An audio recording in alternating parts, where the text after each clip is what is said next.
तो अब हम लोग आते हैं कॉन्वेक्स मिरर पर। तो कॉन्वेक्स मिरर कैसे बनेगा, जिसमें हमारा उठा हुआ भाग बाहर की तरफ हो और ये सेंटर पॉइंट है, तो ये हमारा एज यूजुअल पोल हो जाएगा। और कॉन्वेक्स मिरर में हम लोग क्या जानते हैं कि बाकी चीज़ें राइट साइड में होती हैं, क्योंकि उठा हुआ भाग इधर है तो वो इधर बनने वाले गोले का हिस्सा होगा, तो बाकी चीज़ें राइट में चली जाएंगी। तो हमारे लेफ्ट साइड में इसके अलावा कोई और पॉइंट नहीं होगा। एक पॉइंट हम लोग एज्यूम करते हैं जो है इन्फिनिटी पे। तो अब इसके लिए भी हम अलग अलग सिचुएशंस बनाते हैं। तो हमारे इसमें दो ही पॉइंट हैं जो लेफ्ट साइड में होंगे, एक तो इन्फिनिटी होगा, दूसरा पोल हो सकता है। बाकी फोकस और सेंटर ऑफ कर्वेचर हमारा राइट साइड में है। और इमेज कोई भी ऑब्जेक्ट को आप किधर रख सकते हैं, लेफ्ट साइड में। तो हम लेफ्ट साइड में हमारे पास यही दो स्थितियां हैं, उन चीज़ों को हम लोग अभी लिस्ट डाउन करेंगे। सो पहला स्टार्ट करते हैं। पहला केस क्या हो सकता है कि हमारा जो ऑब्जेक्ट है वो इन्फिनिटी या अनंत पर हो। तो पहला है अनंत पर एट इन्फिनिटी। और अब इन्फिनिटी से आगे बढ़े तो कोई पॉइंट आपको दिख नहीं रहा है, बस पोल है। तो इन्फिनिटी और पोल के बीच में आपकी वस्तु रखी जा सकती है। तो दूसरा हो जाएगा अनंत एवं ध्रुव के बीच, बिटवीन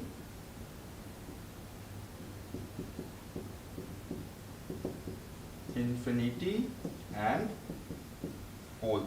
तो कॉन्वेक्स मिरर के केस में हम लोग दो पोजीशन देखेंगे। पहला देखेंगे इन्फिनिटी पर और दूसरा देखेंगे इन्फिनिटी और पोल के बीच में।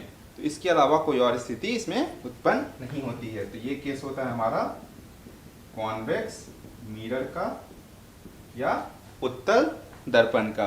क्यों होता है ऐसा? क्योंकि हमारे इसमें फोकल लेंथ और centre of curvature right side में चले जाते हैं और हमारी कोई भी वस्तु लेफ्ट साइड में रखी जा सकती है जिधर परावर्तक सतह हमारी या रिफ्लेक्टिंग सरफेस एग्जिस्ट करती हो।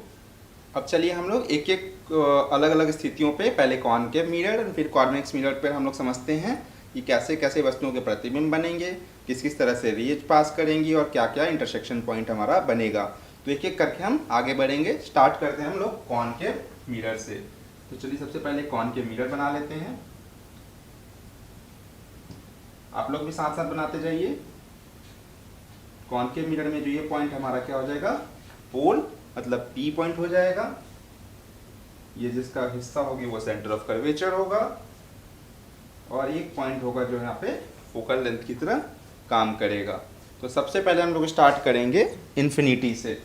तो अगर इन्फिनिटी से रे अगर आ रही होंगी तो कैसी आएंगी, पैरेलल आएंगी प्रिंसिपल एक्सिस के, राइट। तो हमने दो रे को ले लिया जो पैरेलल आ रही है प्रिंसिपल एक्सिस के। और फोकस का डेफिनेशन हमने क्या पढ़ा था, अगर कोई रे पैरेलल आ रही हो प्रिंसिपल एक्सिस से तो वो कहाँ से पार करेगी, फोकस से होते हुए गुजर जाएगी, राइट। तो हमारी ये भी फोकस से गुजरेगी और ये भी फोकस से होकर गुजर जाएगी। तो इमेज जहाँ फॉर्म होता है वहाँ पे दो अलग अलग किरणों का इंटरसेक्शन पॉइंट होता है या मिलान बिंदु होती है। तो यहाँ पे ये दो अलग अलग किरणें हमने ली, ये फर्स्ट किरण है और दूसरी किरण है।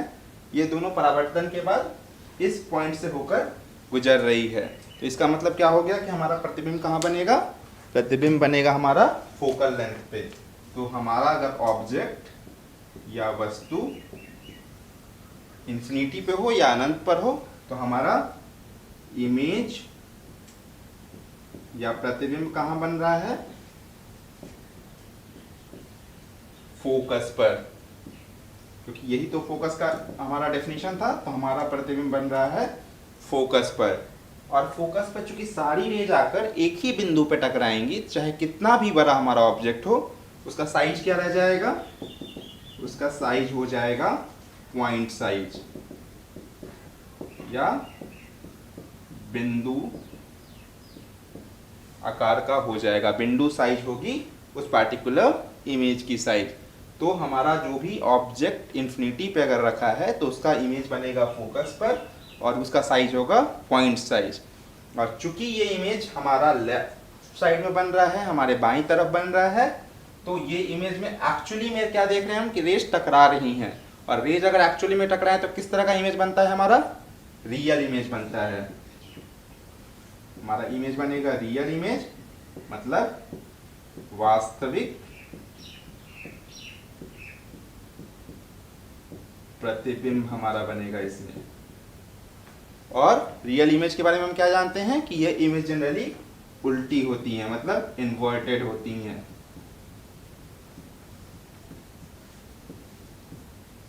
तो बेसिकली हम लोग इसमें देखें तो हमारा ऑब्जेक्ट अगर इन्फिनिटी पे रखा हो तो उसका इमेज हमें बनेगा फोकस पर, साइज उसका होगा पॉइंट साइज, और ये रियल इमेज होंगी, ये वास्तविक प्रतिबिंब होंगी।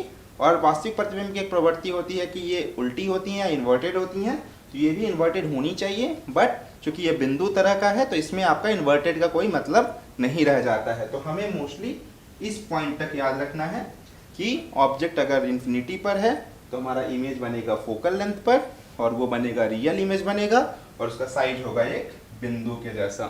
तो होपफुली आपको ये समझ में आ गया होगा। और इसमें हमने कौन सी किरण यूज की, जो हमने पहले पढ़ा था उसमें से एक वैसी किरण जो पैरेलल आ रही हो प्रिंसिपल एक्सिस के और फोकस से पार करे। तो यही दोनों किरणों को यूज करके हमने इसका इमेज डायग्राम या रेखा आलेख बनाया है। हमने इसका किरण आलेख जो बनाया है इन दोनों रेज को यूज करके बनाया है। तो इससे आप आसानी से इस डायग्राम को बना सकते हैं। तो इसमें आपको याद करने की कोई आवश्यकता नहीं है। पहले आपको क्या करना है, दो किरणों को लेना है जो इन्फिनिटी से आ रही हों। चूंकि वो इन्फिनिटी से आ रही होंगी तो वो पैरेलल होंगी।